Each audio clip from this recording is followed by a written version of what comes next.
So what is the actual reason that you deny the existence of God?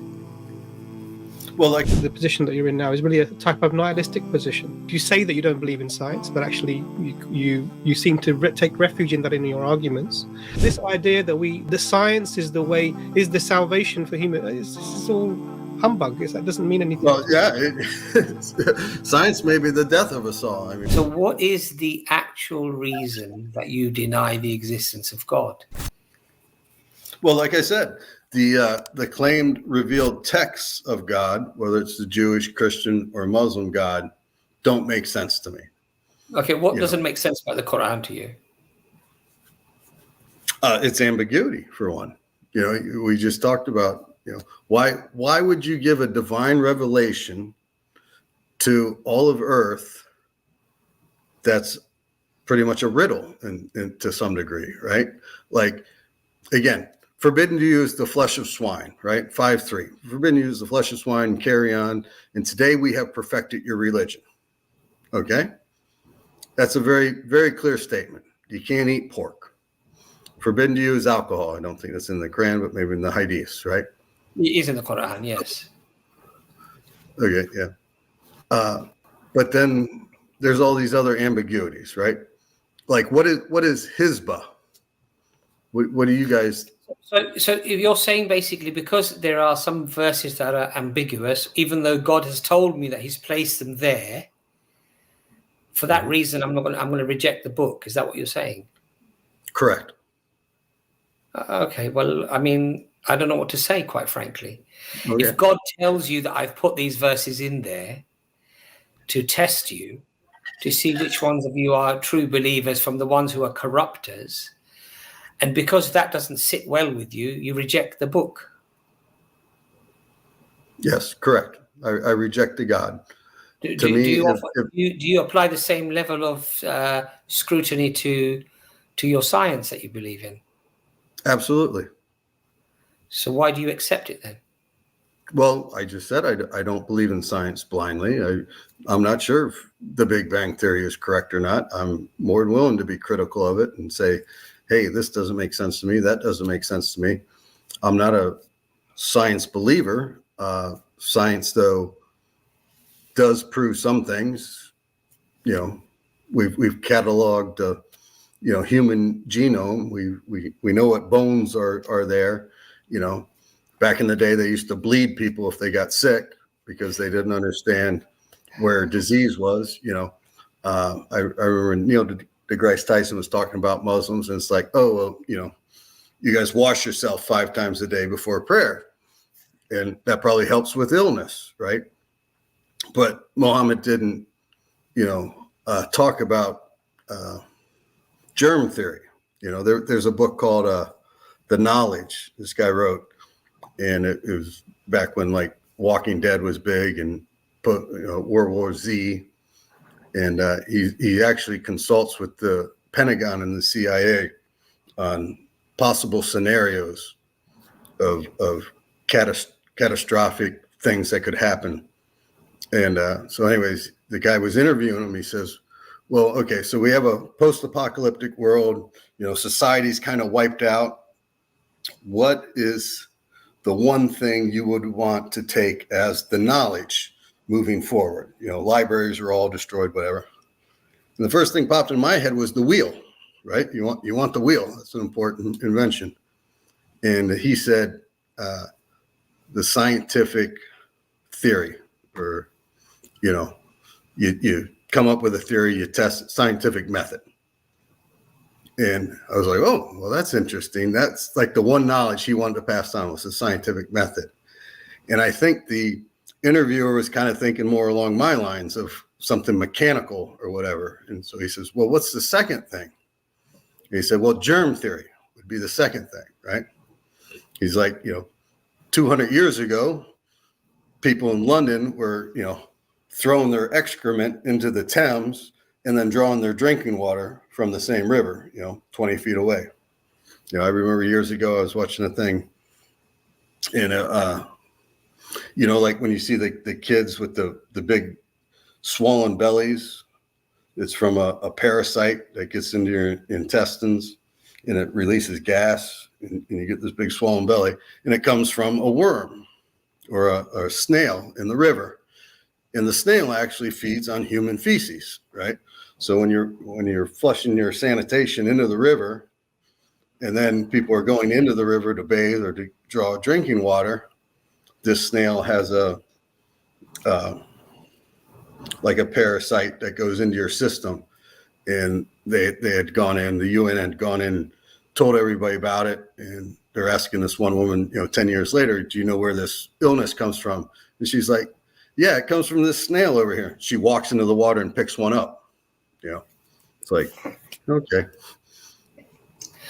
All right, Michael, look, it was a nice chatting to you. Dr. Imran, do you want to add anything to that at all? Have a little chat with Michael? Yeah, people have, before 200 years, obviously people survived for millennia. So this concept of taking some secularists, atheist view of what is important for human beings to carry forward, and that you're going to get the answers that you've received. That's not it's neither here nor there. It seems to be that your concern is about the things that you feel like are suffering in the world. Maybe you've gone through something and that's affected you, but none of your arguments seem to be, it's definitive in any way, as far as I can see. You're quoting verses from the Quran. You're quoting verses from the Quran you find objectionable. Didn't read anything around them. Well, maybe you have, but you're not quoting the verses that talk about not to fight the people who don't fight you and drive you out from your homes. For the people who want to be, for the people who want to be. Who to be taken to a place of safety, you conduct them out of that theatre of war to a place of safety, in that specific Surah 9 that you were talking about, completely going against the impression maybe that you were presenting. The idea that the earth should be paradise. This is a claim about how you believe things should be. The function of the earth is not that. We have a place where there will be no punishment, and we have a place where there will be only punishment. This is not either of those two places. You're wishing that things were, paradise, like paradise here. Well, that's fine, but that's not going to take away from the fact that you're not in that place. The position that you end up with is the position that you're in now is really a type of nihilistic position. I'm just you say that you don't believe in science, but actually you seem to take refuge in that in your arguments. Neil deGrasse Tyson, as much as he may know about physics, I don't take any of his word about anything else, because I don't think he makes lots of errors when he talks about religion, etc. Because why? He's been raised in a system that regards religion in a negative way and is secular by nature, and so his position is, when he says things about Islam, it's not true. Scientific method, obviously, it's Islamic. The Muslims came up with it. You know this yourself. I mean, you're well read. Ibn al-Haytham came up with the scientific method. And I don't imagine, how did people who were using willow bark to treat headaches way before we had the scientific method to determine that there was some chemical in there that had the chemical structure that we can take as aspirin, and we made aspirin, they were giving this out for millennia before the scientific method found it. The will came before the scientific method. We were making irrigation systems before the scientific method. So these sort of secular positions, I don't know why they add to any situation or benefit at all. I appreciate you've had a long conversation with Abbas, but I don't know, because you seem to be in a place where I don't know what the motive. I don't know what's motivating you. You seem to be just like, I can pick holes in a few things, and that's going to give me some position of being justified in I will not believe in anything, and I don't think that's the case. My view. Okay. Yeah, obviously, trial and error has worked throughout human history. Obviously, humans survived without advanced technologies and whatnot. Without germ theory, without all of these things. Germ theory, yeah. And, there's different, I think maybe it wasn't you. Somebody mentioned cannibalism one time. Even penicillin, it was an accident. It was discovered by accident. Mold on the bread. Yeah, sure. There was no scientific method. Now, the thing that caused the biggest reduction in deaths, 18th, 19th century onwards, was an accident. someone left some moldy bread out. Yeah. And so this idea that this is the science is the way, is the salvation for human. This is all humbug. That doesn't mean anything. Well, yeah, science may be the death of us all. I mean, obviously, probably with the weapons they're developing. Deadly toy. You never know when. Now we got this mRNA, DNA. Who knows how that could run amok?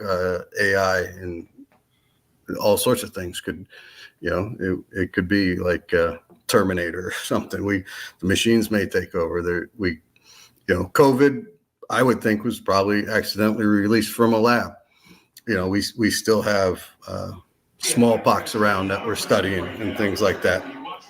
Sure, but I think what is it that you're trying to? Are you doing a lot of reading? I can tell, Michael. What are you trying to get to? What is it that you're trying to?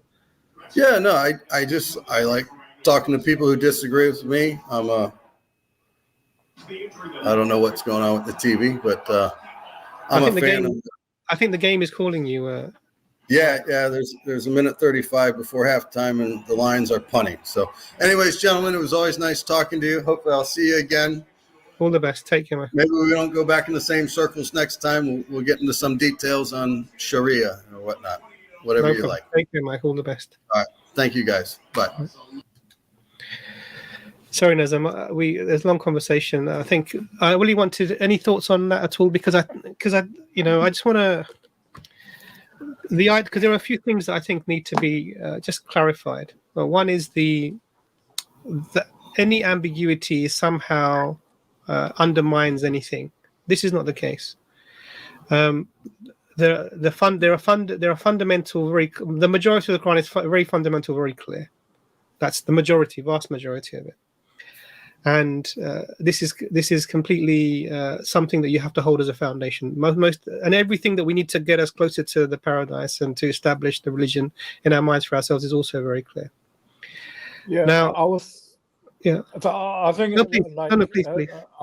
For a universal message, for all times and all places, you would expect there to be some ambiguity so that it could be applied, in every place and in every generation. Yeah.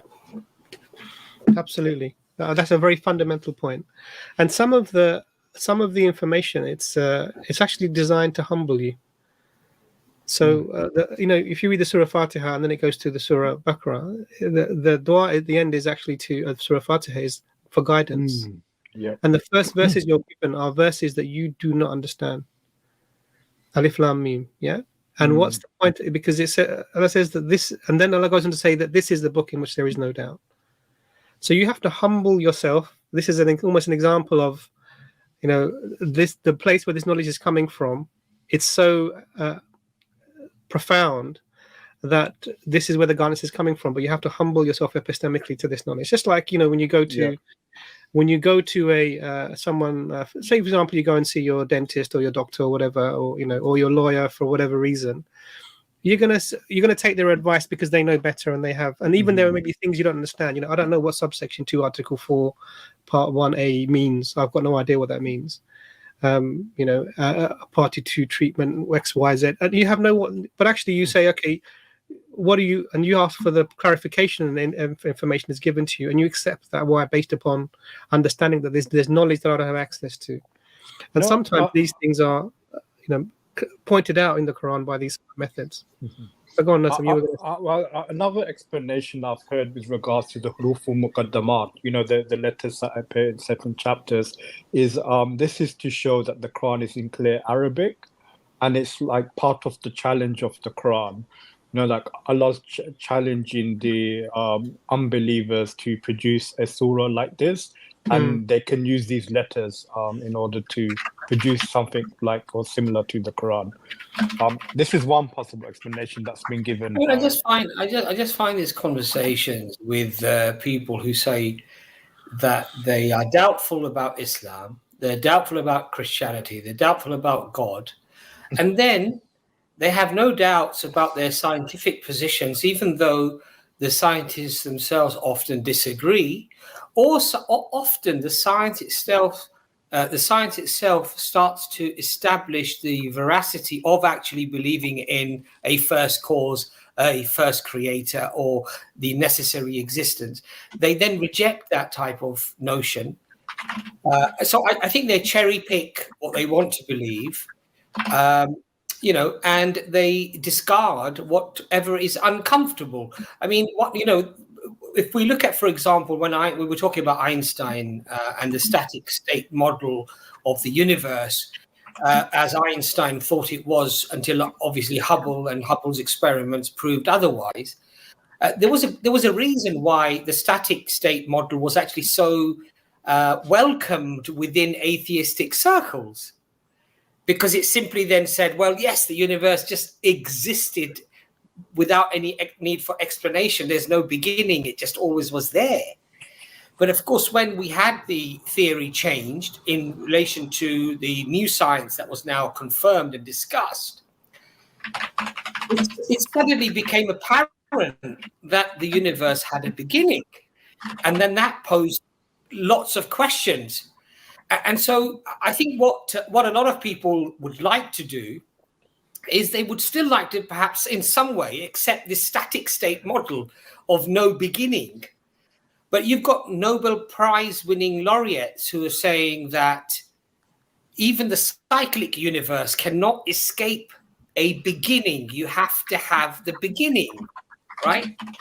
And so they want to ignore all of this evidence and information that actually points to a creator, and simply cherry pick, and often I'd say even make up the science as they go along to try to reinforce their own position. I just find that a little bit difficult. When I went that he wasn't being sincere, I wasn't implying he was showing insincerity rather, but simply stating that he's not perhaps being consistent with his skepticism of religion, with certain scientific, say, models that he holds dear to himself. So that's what I was pointing to. See, he seems like a nice guy. I mean, I hope he does come back again, and maybe we can extend the conversation. But and maybe we can then talk about why we believe that the Quran is indeed a miracle of the Creator of the heavens and the earth, and take it away from those subjective interpretations to perhaps some of the more objective reasons as to why we believe the Quran, why the Quran itself, why Allah claims that the Quran is in fact a miracle, and has the inimitability challenge where it cannot be imitated, cannot be copied, cannot be bettered.